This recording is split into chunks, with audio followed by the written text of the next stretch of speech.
Assalamualaikum warahmatullahi wabarakatuh. Eh, Para mahasiswa sekalian, selamat bertemu kembali dalam mata kuliah Pengantar Hukum Indonesia. Pada kesempatan ini kita akan membahas mengenai sistem hukum Indonesia. Nah, adapun sistem hukum Indonesia itu kita bahas lebih lanjut seperti halnya berikut ini, tentang pengertian dari sistem hukum. Jadi, pandangan hukum sebagai sistem adalah pandangan yang cukup tua. Meskipun arti sistem dalam berbagai teori berpandangan demikian, itu tidak selalu jelas dan tidak juga seragam. Kebanyakan ahli hukum berkeyakinan bahwa teori hukum yang mereka kemukakan di dalamnya terdapat suatu sistem. Asumsi umum mengenai sistem mengartikan kepada kita secara langsung bahwa jenis sistem hukum tersebut telah ditegaskan lebih dari ketegasan yang dibutuhkan oleh sistem jenis manapun juga. Dengan demikian, hukum merupakan sistem, berarti bahwa hukum itu merupakan tatanan di mana merupakan suatu kesatuan yang utuh yang terdiri dari bagian-bagian atau unsur-unsur yang saling berkaitan erat satu sama lain. Dengan begitu, yang dimaksud dengan sistem hukum adalah jadi sistem hukum adalah suatu kesatuan yang terdiri dari unsur-unsur yang mempunyai interaksi satu sama lain dan bekerja sama untuk mencapai tujuan kesatuan tersebut.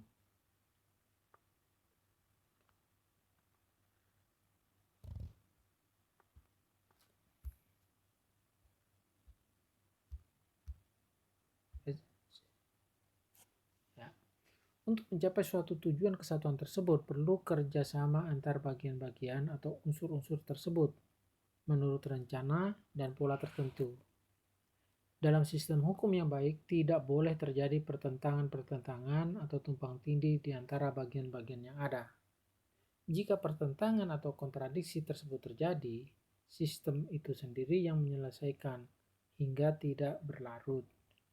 Hukum merupakan sistem tersusun atas sejumlah bagian yang masing-masing juga merupakan sistem yang dinamakan subsistem. Kesemua itu bersama-sama merupakan satu kesatuan yang utuh. Kesatuan tersebut diterapkan terhadap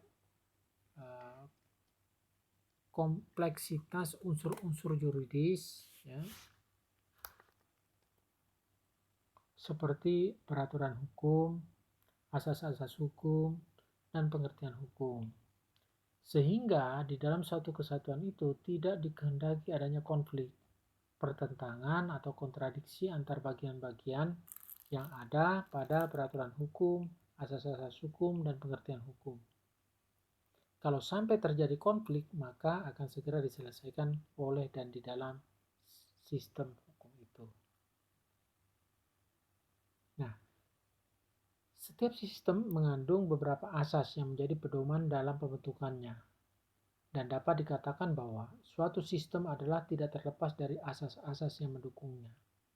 Dengan demikian, sifat sistem itu menyeluruh dan berstruktur keseluruhan komponen-komponennya bekerja sama dalam hubungan fungsional.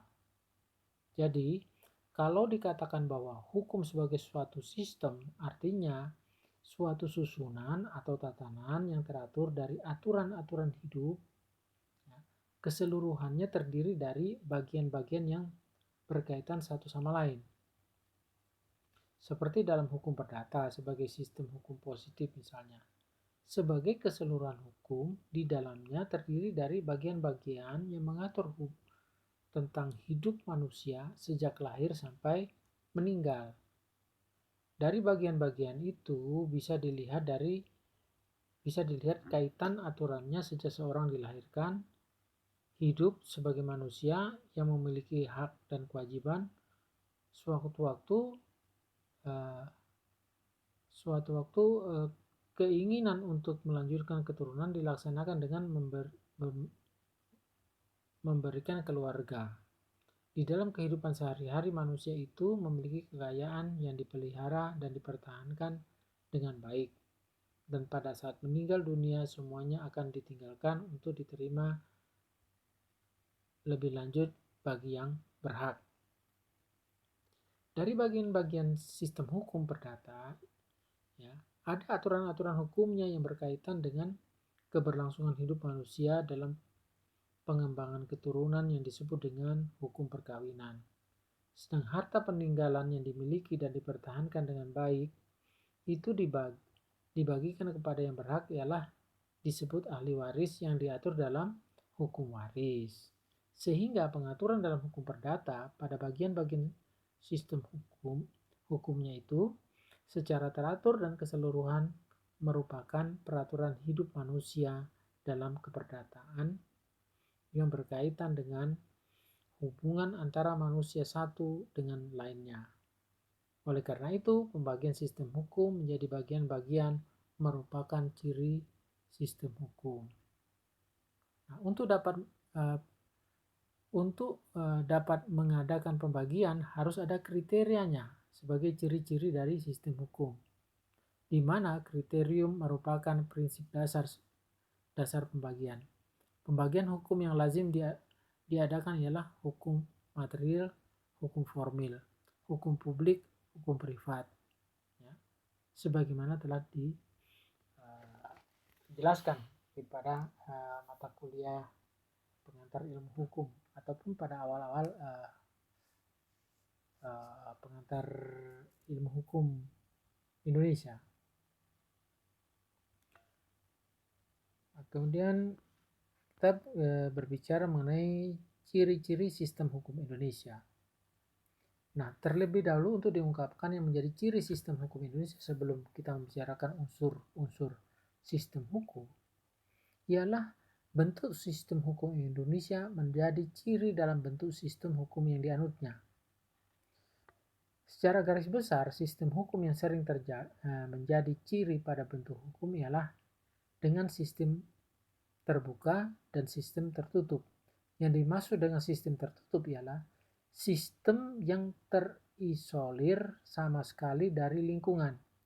Batas-batasnya tertutup bagi pertukaran informasi dan energi yang ada pada lingkungan sosial. Sehingga dalam sistem hukum yang bersifat tertutup tidak memasukkan faktor-faktor yang ada pada pusat informasi dan energi di sekitar lingkungan kehidupan masyarakat yang merupakan sumber-sumber luar yang mempengaruhi sistem hukum itu sendiri.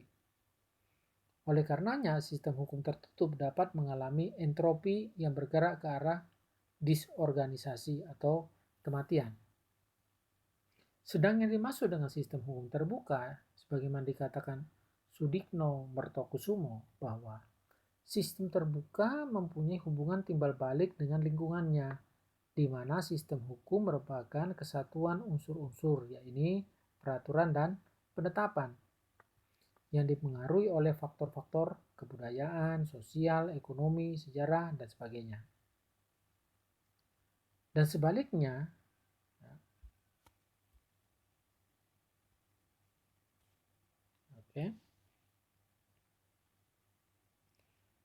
sebaliknya, sistem hukum yang mempengaruhi faktor-faktor di luar sistem hukum tersebut,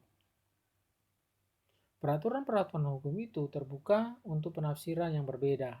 Oleh karena itu, selalu terjadi perkembangan. Dengan demikian, dapat dikatakan bahwa sistem hukum Indonesia berbentuk sistem terbuka.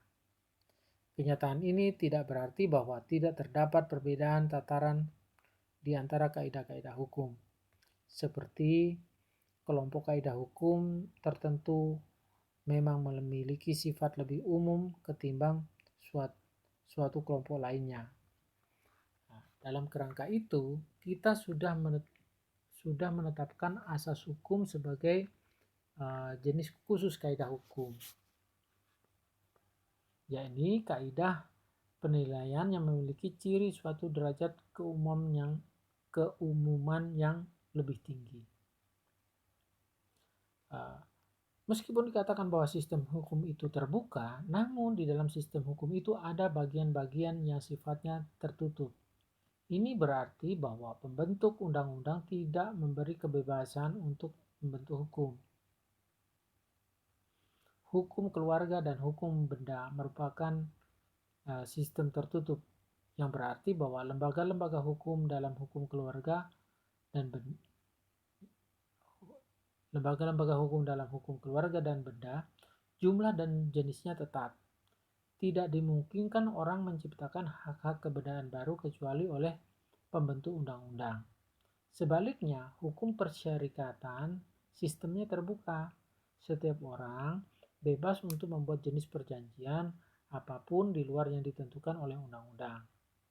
Oleh sebab itu, bervariasinya aturan-aturan hukum dan putusan-putusan hukum sudah dapat menghalangi bahwa mereka akan dapat dikumpulkan menjadi satu keseluruhan tanpa menimbulkan kerugian pada isinya.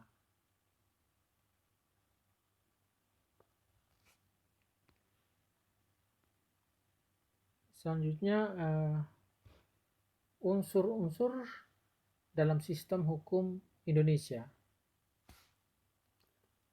Sistem hukum Indonesia yang menjadi ciri sangat dipengaruhi oleh bentuk sistem hukum yang melingkupinya, terutama sistem hukum di dunia yang sekarang ini berlaku di belahan penjuru dunia. Secara garis besar, sistem hukum yang sekarang berlaku dan mempengaruhi pada sistem hukum di berbagai negara dapat digolongkan menjadi dua, yaitu satu, sistem hukum Eropa kontinental, ya, dan dua, sistem hukum Anglo-Saxon. Adapun selain dari kedua sistem itu, yang menjadi ciri pada sistem hukum Indonesia adalah sistem hukum Islam dan sistem hukum adat. Jadi di dunia itu dikenal pada umumnya adalah sistem Eropa kontinental dan sistem hukum Anglo-Saxon. Tapi di Indonesia ada pula sistem di luar itu, yaitu sistem hukum Islam dan sistem hukum adat. Dari masing-masing dua sistem hukum tersebut berkembang pesat pada berbagai negara, terutama negara-negara maju di dataran Eropa maupun negara berkembang yang mengikuti sistem itu.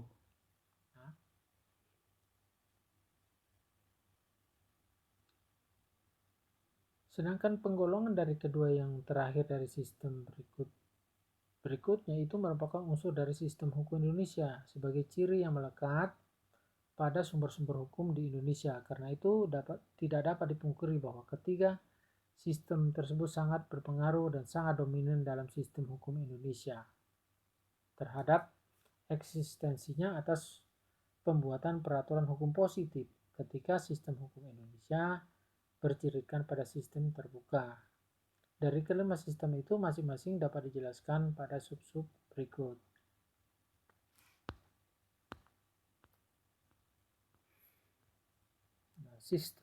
Sistem Eropa kontinental. Sistem hukum ini berkembang pada negara-negara Eropa daratan yang sering disebut dengan civil law. Sebenarnya semula berasal dari kodifikasi hukum yang berlaku di Kekaisaran Romawi pada masa pemerintahan Kaisar Justinianus abad ke-6 sebelum Masehi. Peraturan-peraturan hukumnya merupakan kumpulan dari berbagai kaidah hukum yang ada sebelum masa Justinianus yang kemudian disebut Corpus Juris Civilis. Dalam perkembangannya, prinsip-prinsip hukum yang terdapat pada Corpus Juris Civilis itu dijadikan dasar perumusan dan kodifikasi hukum di negara-negara Eropa daratan seperti Jerman, Belanda, Perancis, Italia, juga Amerika Latin dan Asia, termasuk Indonesia pada masa zaman penjajahan pemerintah Belanda.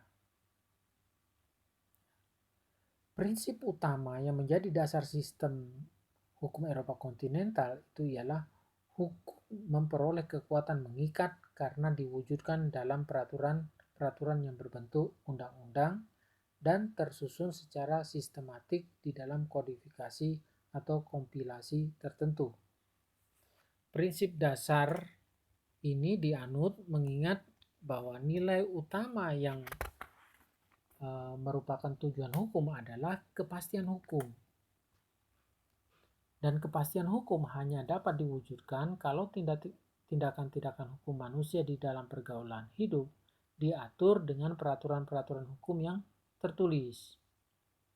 Dengan tujuan hukum itu dan berdasarkan sistem hukum yang dianut, maka hakim tidak dapat leluasa untuk menciptakan hukum yang mempunyai kekuatan mengikat umum.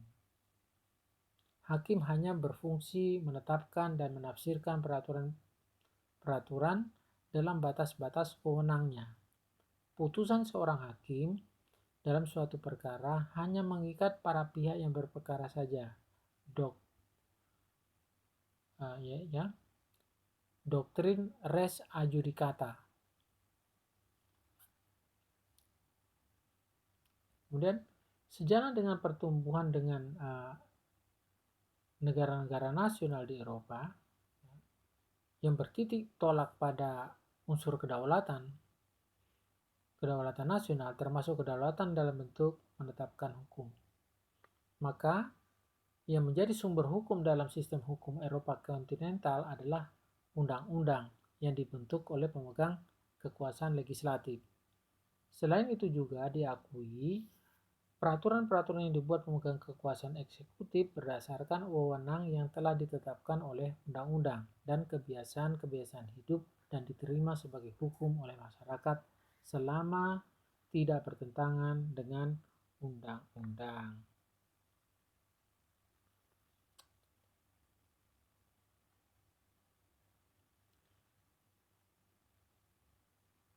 Berdasarkan sumber-sumber hukum itu, maka sistem hukum Eropa kontinental penggolongannya ada dua, yaitu penggolongan ke dalam bidang hukum publik dan hukum privat. Di mana hukum publik mencakup peraturan-peraturan hukum yang mengatur kekuasaan dan wewenang penguasa negara, serta hubungan-hubungan antara masyarakat dengan negara. Sedang hukum privat mencakup peraturan-peraturan hukum yang mengatur tentang hubungan antara individu-individu dalam memenuhi kebutuhan hidup demi hidupnya. Nah, dari penggolongan-penggolongan tersebut di atas, yang dikategorikan di dalam sumber hukum yang ada pada sistem Eropa kontinental, pembagian-pembagiannya sebagaimana dijelaskan terdahulu ya, tentang pembagian dan penggolongan hukum privat dan hukum publik.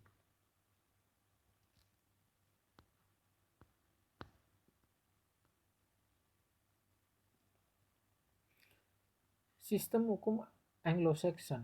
Sistem hukum Anglo-Saxon yang kemudian dikenal dengan sebutan Anglo-America memulai berkembang di Inggris pada abad ke-11 yang sering disebut dengan sistem common law dan sistem unwritten law atau tidak tertulis. Walaupun disebut sebagai unwritten law, tetapi tidak sepenuhnya benar karena dalam sistem hukum ini dikenal pula adanya sumber-sumber hukum yang tertulis atau statut.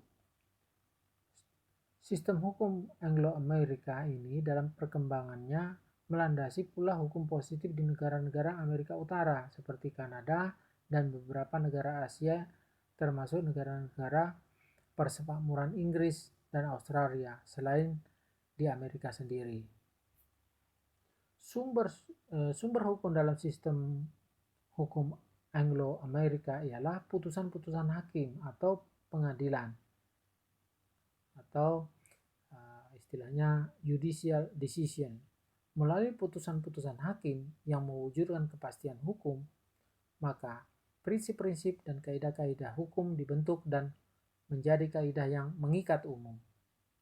Di samping putusan hakim, maka kebiasaan-kebiasaan dan peraturan-peraturan tertulis, undang-undang dan peraturan administrasi negara diakui. Walaupun banyak Walaupun banyak landasan bagi terbentuknya kebiasaan dan peraturan tertulis itu berasal dari putusan-putusan di dalam pengadilan. Sumber-sumber hukum itu, dalam hal ini putusan hakim, kebiasaan dan administrasi negara, tidak tersusun secara sistematik dalam hierarki tertentu seperti dalam sistem hukum Eropa kontinental. Selain itu juga dalam sistem hukum Anglo-Amerika, adanya peranan yang diberikan kepada seorang hakim berbeda dengan sistem hukum di Eropa kontinental. Pada sistem ini, hakim berfungsi tidak hanya sebagai pihak yang bertugas menetapkan dan menafsirkan peraturan-peraturan hukum saja, melainkan peranannya yang sangat besar, yaitu membentuk suatu tata kehidupan masyarakat.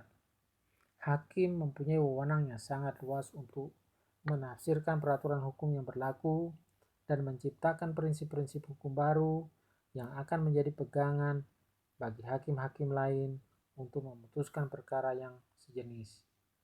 Di mana dalam sistem hukum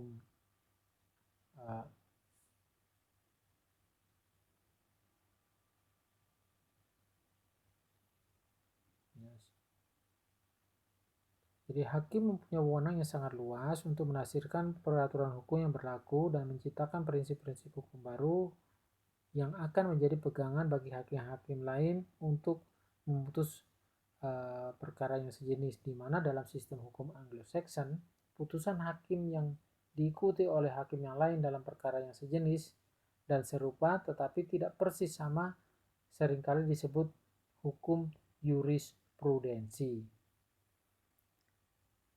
Sistem hukum Anglo-Amerika menganut suatu doktrin yang dikenal dengan nama The Doctrine of Precedent atau Straight Decisions, yang pada hakikatnya menyatakan bahwa dalam memutuskan suatu perkara, seorang hakim mendasarkan putusannya kepada prinsip hukum yang sudah ada di dalam putusan hakim lain dari perkara sejenis sebelumnya atau preseden.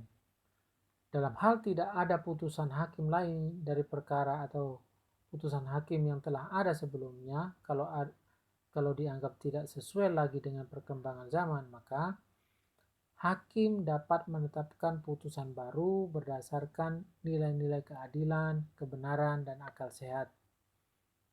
Dalam hal ini common sense yang dimilikinya. Dalam perkembangannya, sistem hukum Anglo-Amerika itu mengenal pula pembagian hukum publik dan hukum privat. Pengertiannya yang diberikan kepada hukum publik hampir sama dengan pengertian yang diberikan dalam sistem hukum Eropa kontinental. Sedangkan bagi hukum privat, pengertian yang diberikan oleh sistem hukum Anglo-Amerika agak berbeda pengertiannya yang diberikan dengan sistem Eropa kontinental, di mana kalau di dalam Eropa kontinental, hukum privat lebih dimaksudkan sebagai kaidah-kaidah hukum perdata dan hukum dagang yang dicantumkan dalam kodifikasi kedua hukum itu.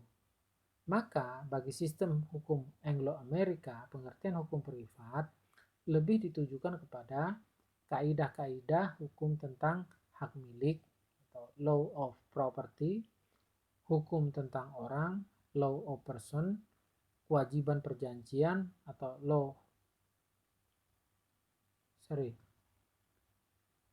hukum perjanjian ya, yaitu law of contract, dan kemudian hukum tentang perbuatan melawan hukum, law of tort, yang tersebar di dalam peraturan-peraturan tertulis, putusan-putusan hakim, dan hukum kebiasaan.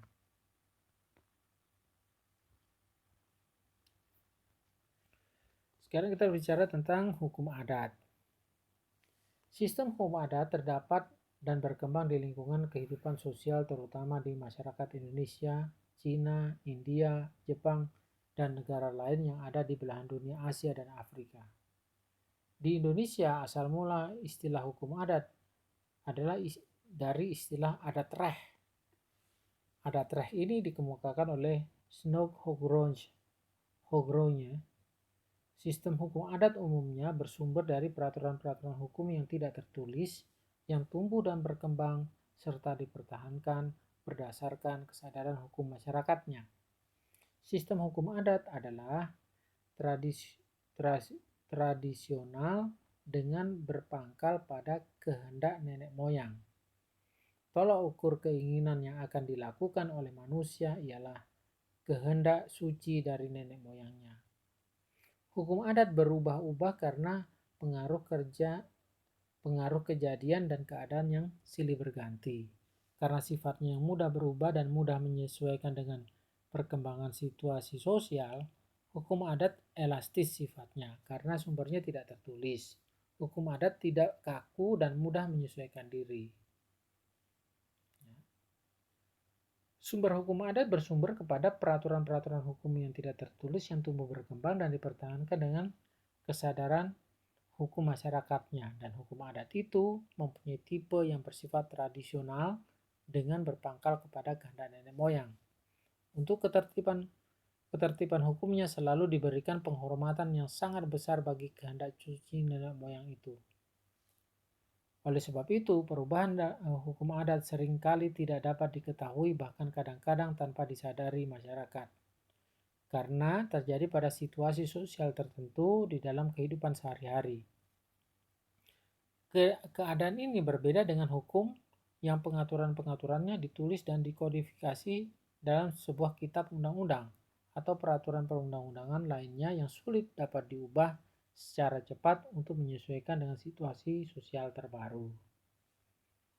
Karena perubahannya masih diperlukan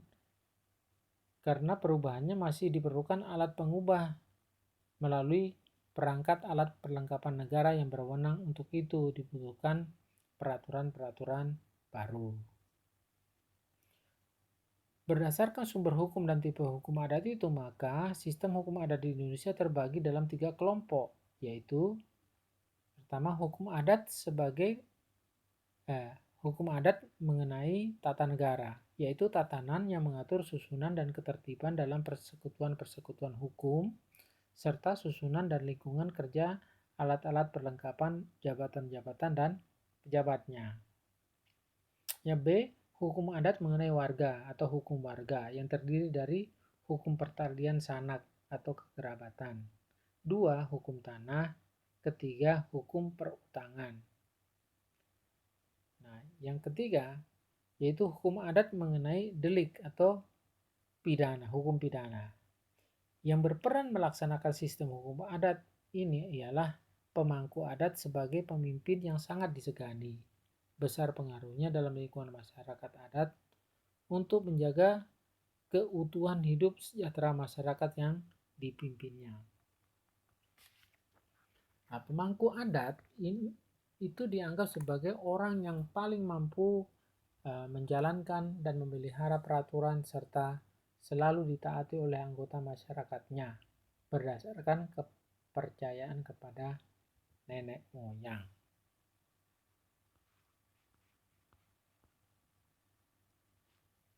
Nah, sekarang sistem hukum Islam. Sistem hukum Islam berasal dari Arab, kemudian berkembang ke negara-negara lain di Asia, Afrika, Eropa, dan Amerika secara individual atau kelompok, di mana perkembangan Islam di negara-negara kawasan Asia, Afrika, Eropa, dan Amerika disebabkan oleh penyebaran agama Islam itu sendiri. Sedangkan untuk beberapa negara di Asia dan Afrika, perkembangan sesuai dengan pembentukan negara itu dalam melandasi kehidupan kebangsaan dan kenegaraannya yang berdasarkan ajaran Islam. Namun bagi negara Indonesia, walaupun mayoritas warga negaranya beragama Islam, pengaruh agama itu tidak besar dalam bernegara, karena asas pembentukan negara bukanlah menganut ajaran Islam, melainkan Pancasila. Namun demikian, bukan berarti bahwa bangsa Indonesia dalam sistem hukumnya tidak terpengaruh oleh ajaran Islam. Melainkan, hukum Islam merupakan salah satu sumber dari hukum nasional Indonesia, di mana sistem hukum Islam bersumber kepada 1. Al-Quran, yaitu kitab suci dari kaum muslimin yang diwahyukan oleh Allah kepada Nabi Muhammad SAW alaihi wasallam dengan perantaraan malaikat Jibril. Kedua, ya, sumber hukum Islam yang kedua adalah as-sunnah. As-sunnah adalah semua yang diriwayatkan dari Rasulullah Shallallahu Alaihi Wasallam, baik perkataan, perbuatan, atau pengakuan terhadap suatu perbuatan yang dilakukan oleh para sahabat, ya, kauliyah, fi'iliyah, ataupun takririyah. Sumber hukum Islam yang ketiga yaitu ijma.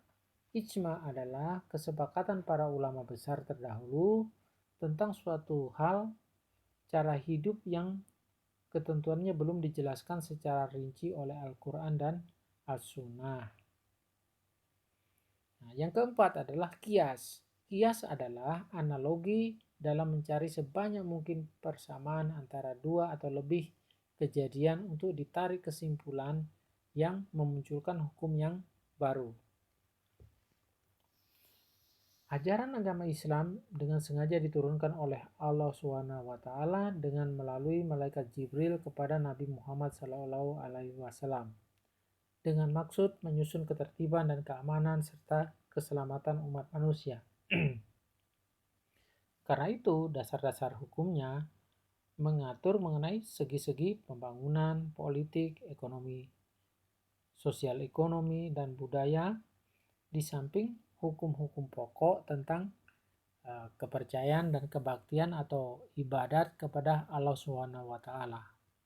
Karena itu, berdasarkan sumber-sumber hukumnya, sistem hukum Islam dalam ilmu fikih atau hukum fikih terdiri dari dua hukum pokok, yaitu satu, hukum rohaniyah. Hukum rohaniyah lazim disebut ibadah, yaitu cara-cara menjalankan upacara tentang kebaktian terhadap Allah SWT seperti sholat, puasa, zakat, dan haji. Nah, yang kedua, hukum duniawi. Ya.